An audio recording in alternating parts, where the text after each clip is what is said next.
Hello दोस्तों, स्वागत है आपका हमारे यूट्यूब चैनल के इस वीडियो में। दोस्तों आज हम बात करेंगे 10th क्लास के 100 नंबर वाले हिंदी के जीत जीत में निखरत हूँ पार्ट जो है उसका टॉप ऑब्जेक्टिव क्वेश्चन जो इस बार के बिहार बोर्ड के फाइनल एग्जाम के दृष्टिकोण से काफ़ी महत्वपूर्ण है।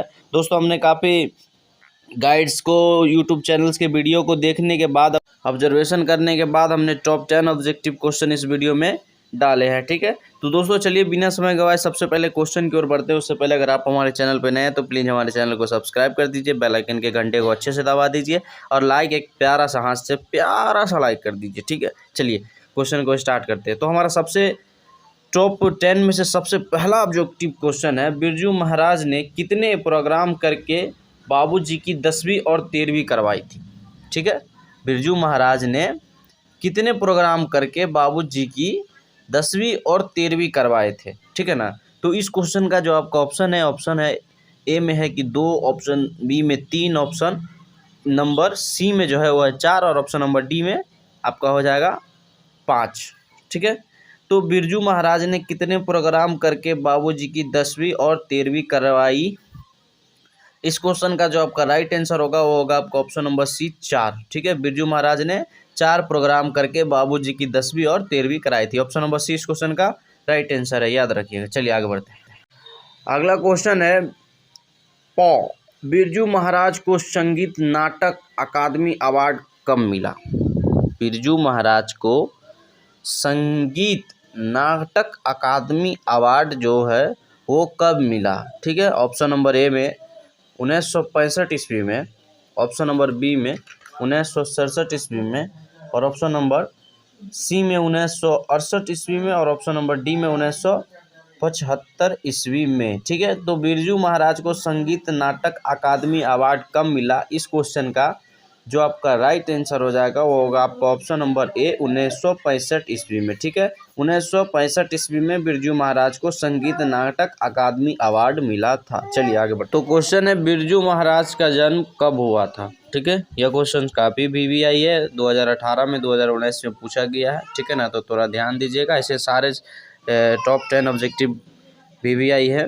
तो जाने से पहले भी एक बार देख लीजिएगा और ख़ास करके रिवीजन टाइम तो देख ही लीजिएगा। ठीक है ना, तो बिरजू महाराज का जन्म कब हुआ था, इस क्वेश्चन का जो आपका ऑप्शन नंबर ए में 4 फरवरी 1935 ईस्वी में, ऑप्शन नंबर बी में 4 फरवरी 1936 ईस्वी में, ऑप्शन नंबर सी में 4 फरवरी 1937 ईस्वी में और ऑप्शन नंबर डी जो है वो है आपका ऑप्शन 4 फरवरी 1938 ईस्वी में। ठीक है, तो क्वेश्चन जो है कि बिरजू महाराज का जन्म कब हुआ था, तो इस क्वेश्चन का जो आपका राइट आंसर होगा वो होगा आपका ऑप्शन नंबर डी 4 फरवरी 1938 ईस्वी को। ठीक है, 4 फरवरी 1938 ईस्वी। ठीक है ना, चलिए आगे बढ़ते हैं। हाँ, तो क्वेश्चन है, जीत जीत में निरखत हूँ पाठ साहित्य की कौन सी विधा है। ठीक है, जीत जीत में निरखत हूँ पाठ साहित्य की कौन सी विधा है। ऑप्शन नंबर ए कहानी, ऑप्शन नंबर बी नाटक, ऑप्शन नंबर सी उपन्यास और ऑप्शन नंबर डी साक्षात्कार। तो दोस्तों इस क्वेश्चन का आंसर बताने से पहले प्लीज़ दोस्तों अगर आप हमारे चैनल पे नए हैं मेरे भाई तो हमारे चैनल को सब्सक्राइब करिए, हमारे वीडियो को लाइक करिए। ठीक है ना, काहे कि हम आपसे कोई पेमेंट थोड़ी लेते हैं, वहाँ हम कोचिंग के टीचर की तरह बबुआ महीना लग गया पैसा लेके आना, ऐसा तो नहीं कहते भाई साहब। हमको बस आपसे 10 सेकंड चाहिए, वो भी एक लाइक और चैनल को सब्सक्राइब, इससे ज़्यादा हमें आपसे कुछ नहीं चाहिए। आप ये करते हैं तो हम आपके लिए सालों तक मेहनत करेंगे, आपके जाने तक मेहनत करेंगे। आप 10th क्लास में सब्सक्राइब करिएगा, 12th क्लास में भी हम आपके साथ रहेंगे, तो प्लीज़ हमारे चैनल को सब्सक्राइब करिए। ठीक है भाई, चलिए। तो क्वेश्चन जो है, जीत जीत में निरखत हूँ पाठ की कौन सी विधा है, तो इस क्वेश्चन का जो आपका राइट आंसर होगा वो होगा आपका ऑप्शन नंबर डी साक्षात्कार। ठीक है, साक्षात्कार इस क्वेश्चन का राइट आंसर होगा। चलिए आगे बढ़ते हैं। अगला क्वेश्चन है, बिरजू महाराज कौन सा वाद्य यंत्र बजाते थे। ठीक है, थोड़ा लिखने में मिस्टेक हो गया है, जल्दी जल्दी में और भी काम करना पड़ता है, तो अभी चैनल पे सब्सक्राइबर नहीं है और उतना व्यूअर्स नहीं है, तो थोड़ा अलग वाला काम भी देखना पड़ता है। ठीक है ना, तो मैनेज करिए। क्वेश्चन जो है, बिरजू महाराज कौन सा वाद्य यंत्र बजाते थे, तो इस क्वेश्चन का जो आपका ऑप्शन नंबर ए में सितार, ऑप्शन नंबर बी में गिटार और ऑप्शन नंबर सी में हारमोनियम और ऑप्शन नंबर डी में उपर्युक्त सभी।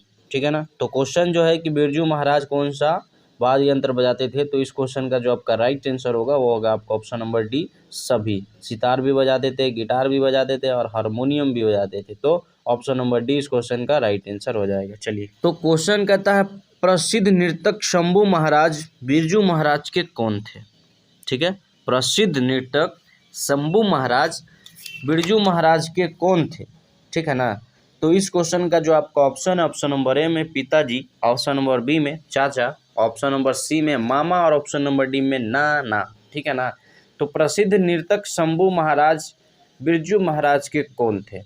तो इस क्वेश्चन का जो आपका राइट आंसर होगा वो होगा आपका ऑप्शन नंबर बी, चाचा। ठीक है, चाचा थे शंभू महाराज बिरजू महाराज के। ठीक है ना, ऑप्शन नंबर बी इस क्वेश्चन का राइट आंसर हो जाएगा। तो अगला क्वेश्चन है बिरजू महाराज का संबंध नृत्य की किस शैली से है? ठीक है, बिरजू महाराज का संबंध नृत्य की किस शैली से है? ऑप्शन नंबर ए कथक से, ऑप्शन नंबर बी ओडिसी से, ऑप्शन नंबर बी में ऑप्शन नंबर सी में भरतनाट्यम और ऑप्शन नंबर डी जो है वो है कुचिपुड़ी। ठीक है, कुचिपुड़ी। तो बिरजू महाराज का संबंध नृत्य की किस शैली से है? इस क्वेश्चन का जो आपका राइट आंसर होगा वो होगा आपका ऑप्शन नंबर ए कथक से। ठीक है, ऑप्शन नंबर ए इस क्वेश्चन का राइट आंसर हो जाएगा। चलिए आगे, अगला क्वेश्चन कहता है बिरजू महाराज को किस उम्र में संगीत नाटक अकादमी अवार्ड मिला था? ठीक है, बिरजू महाराज को किस उम्र में संगीत नाटक अकादमी अवार्ड मिला था? तो इस क्वेश्चन का जो आपका ऑप्शन नंबर ए में 20 वर्ष, ऑप्शन नंबर बी में 25 वर्ष और ऑप्शन नंबर सी में 27 वर्ष और ऑप्शन नंबर डी 30 वर्ष में। ठीक है ना।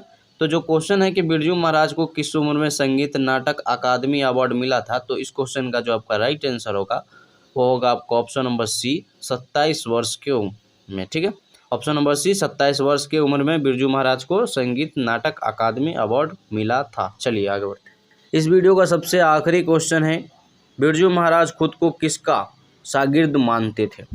ठीक है, बिरजू महाराज खुद को किसका शागिर्द मानते थे? ऑप्शन नंबर ए पिता का, ऑप्शन नंबर बी माँ का और ऑप्शन नंबर सी माँ का और ऑप्शन नंबर डी भाई का। ठीक है, तो बिरजू महाराज खुद को किसका शागिर्द मानते थे? इस क्वेश्चन का जो आपका राइट आंसर होगा वो होगा आपका ऑप्शन नंबर ए पिता का। ठीक है, ऑप्शन नंबर ए इस क्वेश्चन का राइट आंसर हो जाएगा। चलिए दोस्तों, मिलते हैं फिर से कोई दूसरे वीडियो में, तब तक के लिए बाय। अपना ध्यान रखिएगा, एकदम मन धन पूरा लगा के मेहनत करिए, इस बार छप्पड़ फाड़ रिजल्ट लाइए। ठीक है, और जाने से पहले एक बार और बता देते हैं कि भाई साहब हमारे चैनल को सब्सक्राइब करके जाइएगा, प्लीज़ प्लीज़ प्लीज़। ठीक है, चलिए मिलते हैं फिर से कोई दूसरे वीडियो में, बाय।